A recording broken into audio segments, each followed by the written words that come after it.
pelvis bare with a twerk breathing. So essentially we're maintaining the position of the rib cage and finding expansion posteriorly into the backside of the rib cage. The band is just to give you some feedback as to that usual hinge point where we feel like we might sort of flare at the rib cage. Hard for me to do it, but I'm just giving you some feedback with the band to kind of keep those ribs back without flexing the neck forward and thinking about opening the backside of the pelvis into a little bit of a twerk. So the reason I say twerk is because we want to think about keeping the ribs back but opening the pelvis slightly, and that's going to allow us to hinge. So I'm thinking about keeping the ribs back.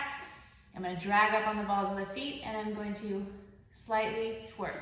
So in this position, I'm going to grab the band, place it behind so I can think about pushing actively through my index finger and thumb and thinking about getting the serratus on with that push, and I'm dragging up the balls of the feet to kind of maintain that pelvis position, get the hamstrings on, keeping the hands grounded, and here I'm going to think about adding that twerk.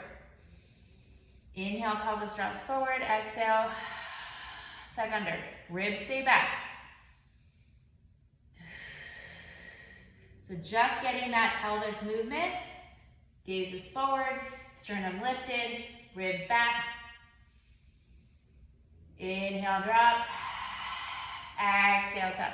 We can also switch the breath. You can think inhale, here, exhale, come forward. Inhale, feel the length on the backside of the pelvis. Exhale, forward. Feeling a little bit more connection to the anterior pelvic floor. Or I can switch it up. I can inhale, drop.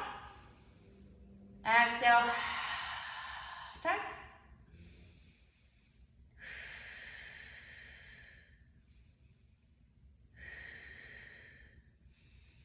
Either way, we're maintaining that push and just thinking about slightly giving a little bit of a twerk.